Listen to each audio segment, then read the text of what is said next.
በጣም ጣፋጭ የፍቅር ህይወትን የልጅነት ጊዜያትን በጣም ነው የምወዳት። በጣም እንደምትወደኝ ነበር ማንከው። በብዙ የተፈተነ ፍቅር ነበረን። አላሰብኩም ነበረ። ባላሰብኩት ነገር ማለት የሆነ ፈተና ገጠመኝ በህይወቴ እና ስልክ አልጠቀምም። በጣም ከባድ ለመወጣት ልቤን ተስፋን ይዞ ስሜታዊ ያደርጋል። በራሴ ሳስበውና ለእናቴም ደውልላት ነበረ። እናቴ ሄሉን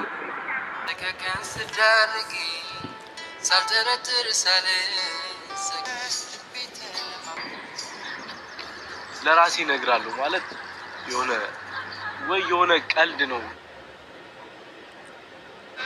እናንተንም ባላስጨንቅ እዚህ ሚዲያ ላይም ደግሞ እናት አባት ቤተሰቦችም ሊያዩ ስለሚችሉ ብቻ የሆነ ብዙ ማለት አልፈልግም። ኖርማሊ የጠፋሁት ከእናንተም የተለየው ስልክ ያለበት ኢንተርኔት አልጠቀምም ነበረ። ስልክ አልነበረኝም። ዞሮ ብቻ ከባድ ሲቹዌሽን ላይ ነበር። በዛ ምክንያት ነው የጠፋሁት እና እግዚአብሔር ይመስገን ሰው በህይወት ሳለ ይፈተናል። እንግዲህ የነበርኩበት ሁኔታ እናንተን አይቅጠም ነው የምላችሁ። ከዛ ሁኔታ ጋር ተያይዞ የሆነ በህይወቴ ማልጠብቃቸው ነገር ስለገጠሙኝ ነው። ከዚህ በፊት በነበረኝ ህይወት ከፍቅረኛዬ ከሄሉ ጋር በጣም ደስ የሚል ጊዜያትን በጣም ጣፋጭ የፍቅር ህይወትን የልጅነት ጊዜያትን ብቻ በጣም ብዙ የማይረሱ ነገሮችን አብረን አሳልፈን ነበረ። ደስ የሚሉ የፍቅር ጊዜያትን አብረን አሳልፈን ነበር። በጣም ነው የምወዳት። በጣም እንደምትወደኝ ነበር ማንከው። ከሄሉ ጋር ብዙ መከራን አብረን አሳልፈናል። በብዙ የተፈተነ ፍቅር ነበረን። ብዙዎቻችሁ እኔን እየጠየቃችሁ ነበር። ለምን ትተሃት ሄድክ ምናምን ብላችሁ እየጠየቃችሁ ነበር። ለምን ተውካት፣ ለምን ትተሃት ሄድክ ብላችሁ እየጠየቃችሁ ነበርና እኔ ሄሉን አልተውኳት። እኔ ከሀገር ስወጣ የነበረው ከሄሉ ጋር ተስማምተን ከሀገር ከወጣንም በኋላ የተሻለ ህይወት ውጭ ሀገርም ወጥተን ለራሳችንም ሰርተን እንለወጣለን፣ ቤተሰቦቻችንን እንረዳለን፣ ላይፋችንን እናሳድጋለን በሚል ተስፋና በሚል እቅድ ነበር እና አንድ ላይ በጣም ብዙ ነገር አብረን አቅደን ነበረ እና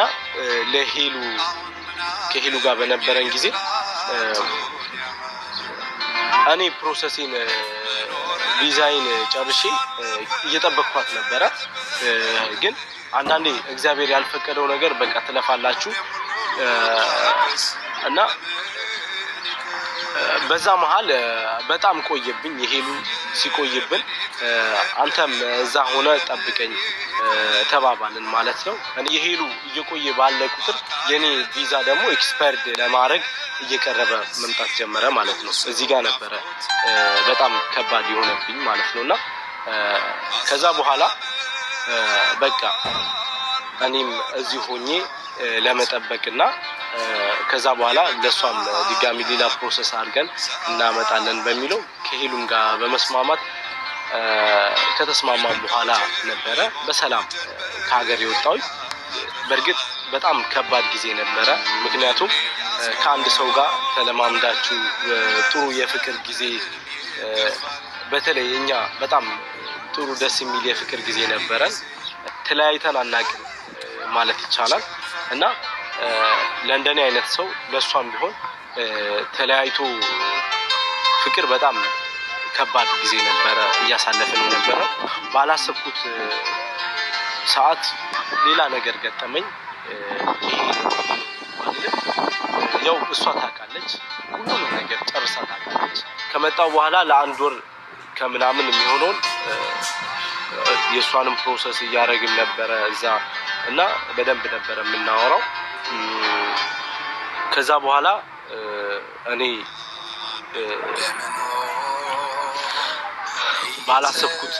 ባልጠበቅኩት ሁኔታ በቃ ወደ ሌላ ነገር ውስጥ ገባው ማለት ነው። ያው ስልክ አልጠቀምም ብያችሁ ነበረ ወደ 8 ወር ምናምን ሊሆን እና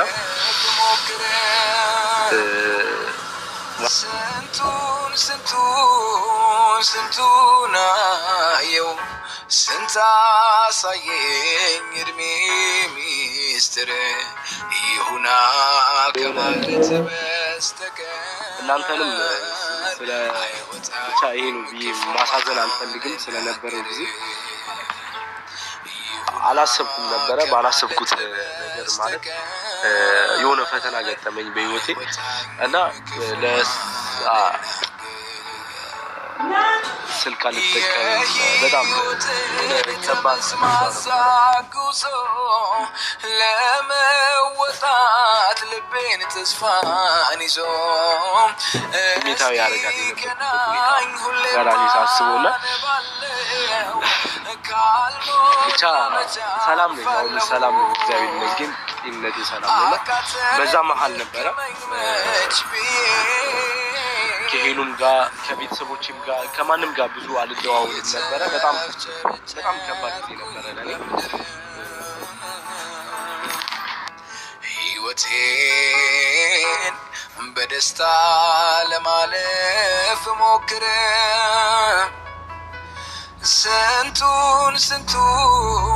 ስንቱን አየው ስንታሳየኝ እድሜ ሚስጥር ይሁና ከማለት በስተቀር አይወጣኝም ክፉማ ልናገር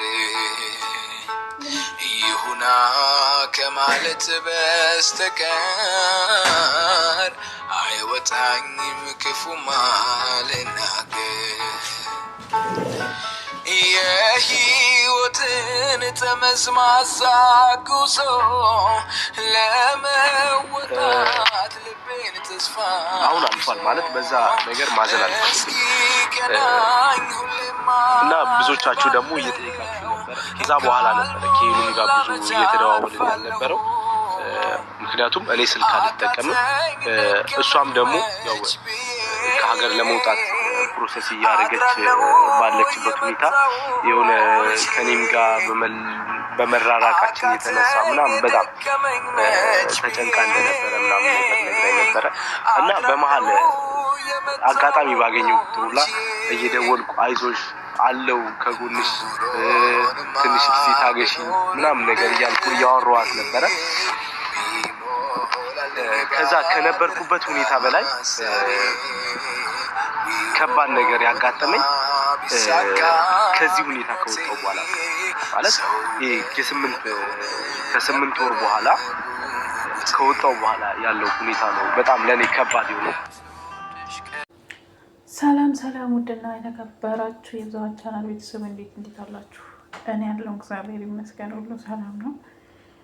ዛሬ እንግዲህ ያመጣሁላችሁ ሄሉና ናቲ የተለያዩበት ምክንያት ነውና ያን ምክንያቱን ሳይሆን ምክንያቱን አይደለም እኔ ቢታረቁ ማለት ወደ ድሮ ፍቅራቸው ቢመለሱ ብዙ ነገር አሳልፈዋል። ሄሉ በቀደም እንዳለችው እንግዲህ የፈለገችውን ፕራንክ ብታረገው በጣም የገባው ልጅ ነው። በጣም ነፃነት ይሰጣል ነበረ።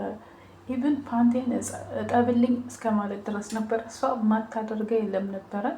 እንግዲህ የምታውቋት ሄሉ ዩቱብ ጀምር ጀምሮ ናቲ ፍቅር ሲጠይቃት ጀምሮ ካወቃችሁ እኔ ከዛ በፊት ነው ከወንድሟ ጋር ስትሰራ ዩቱብ ቻናል ሳይከፈትላት በፊት ሳትከፍት በፊት ማለት ክፈትላት ምናምን እያልና ግን በምናስጨንቀው ሰዓት ከዛ ጀምሮ ነው ማውቃት እና ያላት ነፃነት ከናቲ ጋር ማለት ነው። የምሬን ነው የምላችሁ እኔ አሁን ላይ በነገራችን ላይ እኮ ናቲ ይቅርታ ብላ እንዲመለሱ ነበር ያኔ የልደቷም ቀን አበባ ምናምን እንትን ሲል የነበረው ያው ሄሉ እኛ ሴቶች ስንባል አንዳንዴ ጓ የምንለው ነገር አለ እንጂ ናቲ አሁንም እያስመሰለ ነው እንጂ ናቲ ሄሉን በጣም ይወዳታል። የምሬን ነው የምላችሁ ማለት ነው።